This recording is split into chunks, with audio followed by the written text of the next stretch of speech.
नमस्कार मित्रों, इम्फान IAS PCS classes में आपका स्वागत है। चैनल को लाइक कीजिए और सब्सक्राइब कीजिए। आज हम लोग इस वीडियो में मध्यकालीन भारत के इतिहास से गुलाम वंश, दिल्ली सल्तनत के इस चैप्टर में हम लोग बलबन, कैकूबाद और क्यूमर्स को पढ़ेंगे। तो क्यूमर्स के बाद यहाँ क्यूमर्स की हत्या हो जाती है और क्यूमर्स के बाद खिलजी वंश की स्थापना होती है। तो अगले वीडियो में हम लोग खिलजी वंश को प्रारंभ करेंगे। तो इस वीडियो में हम लोग बलबन, कैकूबाद और क्यूमर्स पर IAS PCS तथा अन्य प्रतियोगी परीक्षाओं के प्रश्नों पर चर्चा करेंगे। Top 30 question. तो पहला क्वेश्चन है कि नासिरुद्दीन महमूद के पश्चात दिल्ली का अगला शासक किसे बनाया गया था। तो ऑप्शन में है बलबन, कैकूबाद, क्यूमर्स या इल्तुतमिश। तो सही आंसर है बलबन। तो बलबन को 1266 में दिल्ली सल्तनत का अगला शासक नासिरुद्दीन महमूद के पश्चात बनाया गया था, जिसका शासनकाल 1266 से 86 तक था। नेक्स्ट क्वेश्चन है कि निम्नलिखित में से किस शासक ने फारसी त्यौहार नौरोज को प्रारंभ करवाया था। ऑप्शन में है नासिरुद्दीन महमूद, बलबन, इल्तुतमिश या अलाउद्दीन मसूद। तो इसका सही आंसर है बलबन। तो बलबन ने पारसी नववर्ष की शुरुआत में मनाए जाने वाले उत्सव नौरोज या नौरोज की शुरुआत भारत में की थी, इसलिए इस शासक को फारसी त्यौहार नौरोज को प्रारंभ करने का श्रेय दिया जाता है। नेक्स्ट क्वेश्चन है कि दिल्ली का प्रथम सुल्तान जिसने दरबार में गैर इस्लामी प्रथाओं का प्रचलन किया था। ऑप्शन में है रुकनुद्दीन फिरोज, बलबन, नासिरुद्दीन महमूद या महराम शाह। तो इसका सही आंसर है बलबन। तो बलबन दिल्ली सल्तनत का पहला ऐसा सुल्तान था जिसने अपने दरबार में गैर इस्लामी प्रथाओं को प्रारंभ करवाया था। नेक्स्ट क्वेश्चन है कि निम्नलिखित में से किस सुल्तान ने सिजदा और पैबोस नामक प्रथा की शुरुआत कराई थी। ऑप्शन में है बलबन, आराम शाह, कैकूबाद या नासिरुद्दीन महमूद। तो सही आंसर है बलबन। तो बलबन ने इस प्रथा को प्रारंभ कराया था। ये प्रथा क्या है? सिजदा मतलब घुटनों के बल पे बैठकर, और पैबोस का मतलब है सुल्तान के चरणों या पैरों को चूमकर। तो इस प्रथा को शुरुआत कराया था बलबन ने। नेक्स्ट क्वेश्चन है कि सुल्तान बलबन ने अपने दरबार को किस पद्धति पर गठन किया था। ऑप्शन में है अरबी पद्धति, फारसी पद्धति, तुर्की पद्धति या भारतीय पद्धति। तो इसका सही आंसर है फारसी पद्धति। तो बलबन जो है फारसी पद्धति पर अपने दरबार का गठन किया था। वह अपने दरबार में बहुत ही सख्त रहता था। न तो वह स्वयं हंसता था और न ही किसी दूसरे को हंसने की अनुमति देता था। नेक्स्ट क्वेश्चन है कि अपने संगठन को शक्ति प्रदान करने के लिए बलबन ने कौन सी उपाधि ग्रहण की थी। ऑप्शन में है तूतीय हिंद, कैसरे हिंद, जिल्ले इलाही या दीने इलाही। तो सही आंसर है जिल्ले इलाही। तो जिल्ले इलाही का मतलब था कि वह अपने आप को पृथ्वी पर ईश्वर का प्रतिबिंब मानता था। मतलब वह पृथ्वी पर अल्लाह के निर्देशानुसार ही शासन करेगा। तो यह उपाधि उसने जिल्ले इलाही के नाम से लिया था, जिसमें स्वयं को ईश्वर का प्रतिबिंब बताया है। नेक्स्ट क्वेश्चन है कि दिल्ली के किस सुल्तान ने रक्त और लौह की नीति अपनाई थी। ऑप्शन में है इल्तुतमिश, बलबन, फिरोज शाह या रजिया सुल्तान। तो सही आंसर है बलबन। तो बलबन ने अपने दुश्मनों के लिए रक्त और लौह की नीति अपनाई थी। मतलब अपने दुश्मनों को कठोरतम से कठोरतम सजा देता था और उसके रक्त को भी निकलवा लेता था। तो इस नीति को उसकी रक्त और लौह की नीति कही गई है। नेक्स्ट क्वेश्चन है कि किस सुल्तान ने स्वयं को नाइब खुदाई कहा है। तो इसका सही ऑप्शन में है कुतुबुद्दीन ऐबक, इल्तुतमिश, बलबन या कैकूबाद। तो इसका सही आंसर है बलबन। तो बलबन ने स्वयं को नाइब खुदाई कहा है। नेक्स्ट क्वेश्चन है कि बलबन अपने को किस वंशज का मानता था। ऑप्शन में है चंगेज का, महमूद गजनवी का, अब्बास खलीफा का, अफरासियाब का।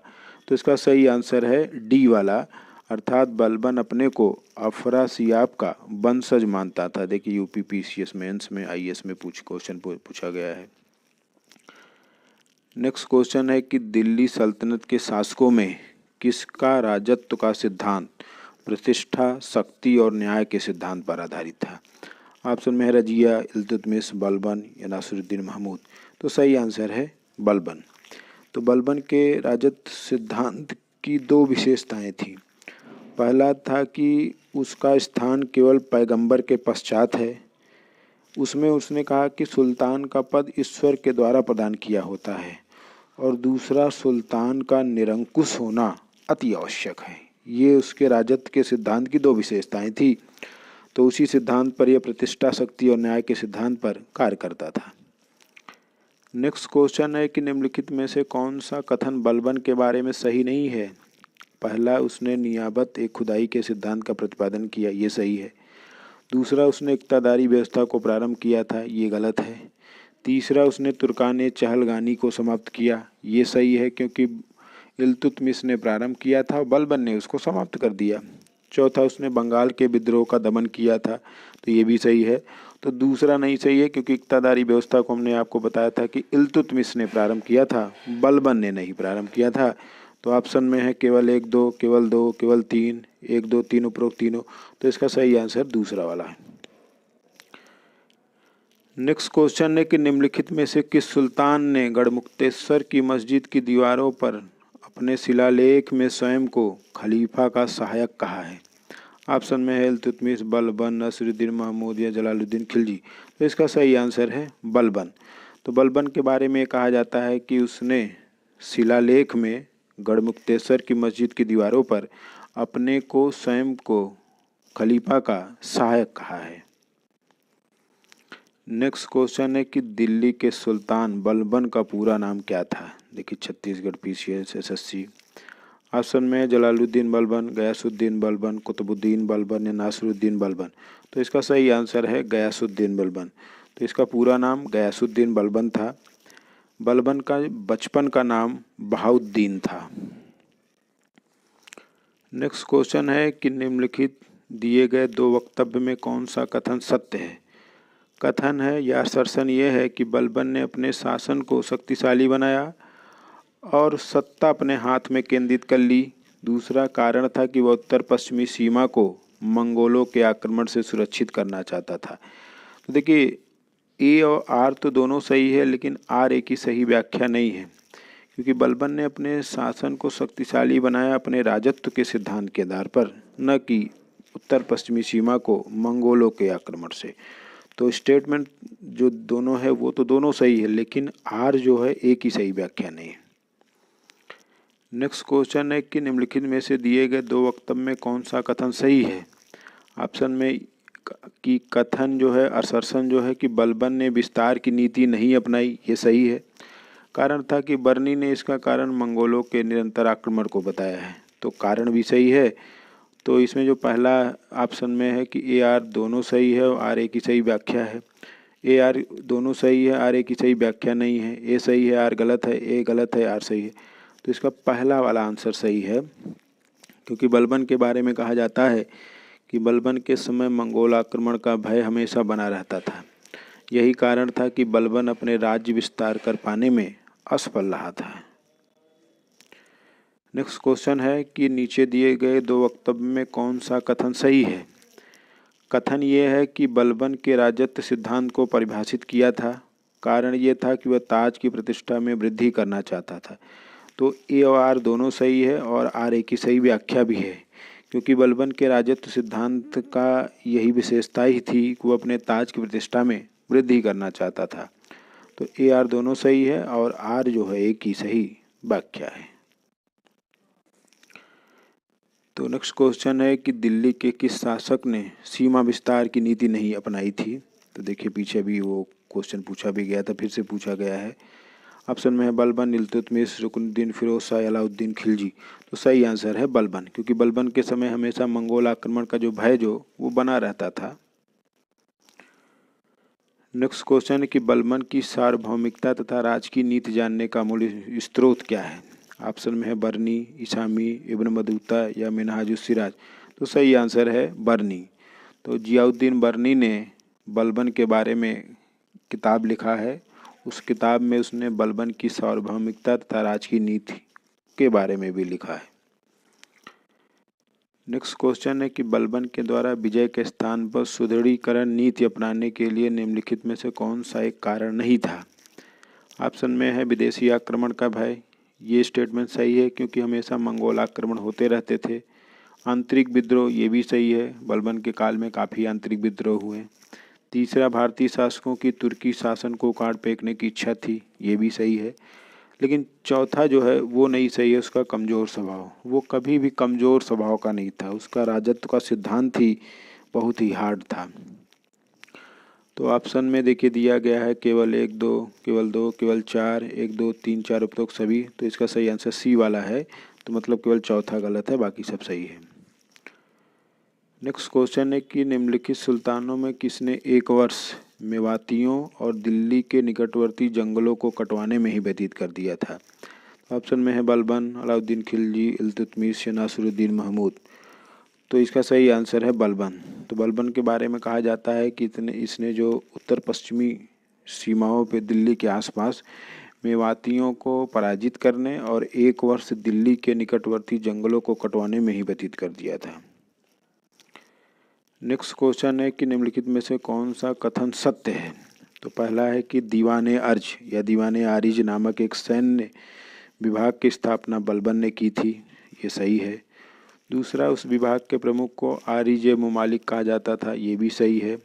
तीसरा, बलबन आरिज मुमालिक जो है वो इमादुल मुल्क को बनाया था, ये भी सही है।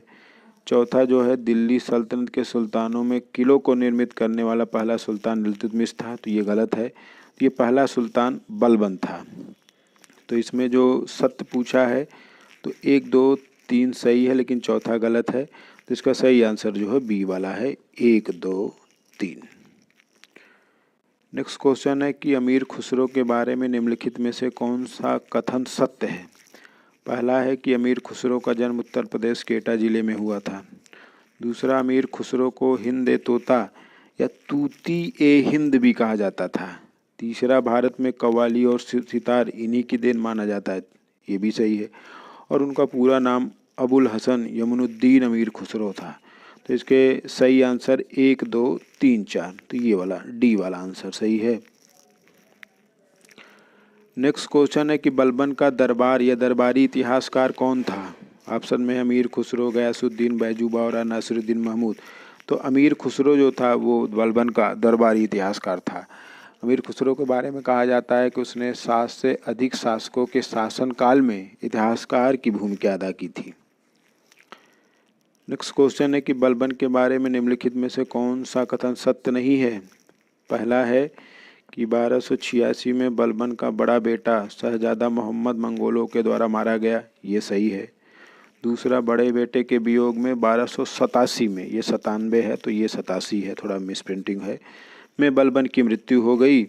और तीसरा है कि बलबन के पश्चात पुत्र बुगरा खां को सुल्तान बनाया गया था। तो तीसरा स्टेटमेंट गलत है क्योंकि बलबन के पश्चात बुगरा खां के पुत्र कैकूबाद को सुल्तान बनाया गया था, बुगरा खां को नहीं बनाया गया था।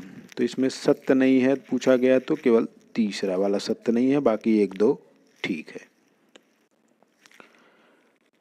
नेक्स्ट क्वेश्चन है कि जियाउद्दीन बर्नी के संदर्भ में निम्नलिखित में से कौन सा कथन सत्य है? पहला, उसने बलबन से लेकर फिरोज शाह तक के राज्यकाल के 6 वर्षों का इतिहास लिखा है, ये सही है। दूसरा, उसका जन्म 1285-86 बलबन के राज्यकाल में ही हुआ था, ये भी सही है। तीसरा, वह निजामुद्दीन औलिया का भक्त और अमीर खुसरो का मित्र था, ये भी सही है। चौथा, उसने समस्त ग्रंथों की रचना फिरोज शाह तुगलक अर्थात फिरोज शाह के शासनकाल में लिखी थी। तो ये चारों स्टेटमेंट सही है, तो इसका सही आंसर है 1, 2, 3, 4। कहा जाता है कि बलबन के शासनकाल में अमीर खुसरो और अमीर हसन दहलवी 2 दरबारी इतिहासकार थे, जो कि 1253 से 1327 उसके आसपास रहे थे। ये लोग अपना साहित्यिक जीवन मतलब इसी के संरक्षण में प्रारंभ किया था। और अमीर हसन दहलवी के बारे में अगर बात करें तो उसको उच्च कोटि का गज़ल लेखक कहा जाता था, और इसके कारण ही उसे भारत का सादी कहा गया है। तूती ये हिंद तो अमीर खुसरो को कहा गया है, लेकिन भारत का सादी वो अमीर हसन दहलवी को कहा गया है। ये बहुत इंपॉर्टेंट पॉइंट है। नेक्स्ट क्वेश्चन है कि बर्नी ने निम्नलिखित कथन किसके बारे में लिखा था? कि जब भी मैं निम्न कुल के आदमी को देखता हूँ तो मेरी आंखें गुस्से से लाल हो जाती हैं और हाथ तलवार पर चला जाता है। देखिए आईएएस में, यूपी पीसीएस मेंस में पूछा है। ऑप्शन में है बलबन, इल्तुतमिश, नासिरुद्दीन महमूद या रजिया सुल्तान। तो ये स्टेटमेंट जियाउद्दीन बर्नी ने बलबन के बारे में कहा जाता है कि बलबन ने इस प्रकार के शब्द कहे थे कि जब भी मैं निम्न कुल के आदमी को देखता हूँ तो मेरी आंखें गुस्से से लाल हो जाती है। तो बर्नी ने यह कथन बलबन के बारे में कहा है। नेक्स्ट क्वेश्चन है कि बलबन के पश्चात कैकुबाद को दिल्ली सल्तनत का अगला सुल्तान बनाया गया था। ये स्टेटमेंट सही है। शमसुद्दीन क्यूमर्स गुलाम वंश का अंतिम शासक था। ये भी सही है। तीसरा, जलालुद्दीन फिरोज खिलजी ने शमसुद्दीन क्यूमर्स की हत्या करके खिलजी वंश की स्थापना की थी। तो ये तीनों स्टेटमेंट सही है। तो देखिए 1 2 3 1 3 या 1 2 3 उपरोक्त तीनों, तो ये तीनों सही है क्योंकि जलालुद्दीन फिरोज खिलजी ने शमसुद्दीन क्यूमर्स की हत्या करके खिलजी वंश की स्थापना कर दी। तो अगले वीडियो में हम लोग खिलजी वंश से ही प्रारंभ करेंगे। नेक्स्ट क्वेश्चन है कि बलबन का एकमात्र सैन्य अभियान उसने दिल्ली से दूर जाकर किया था। तो ऑप्शन में है बंगाल, दिल्ली, बुंदेलखंड या गुजरात। तो इसका सही आंसर है बंगाल।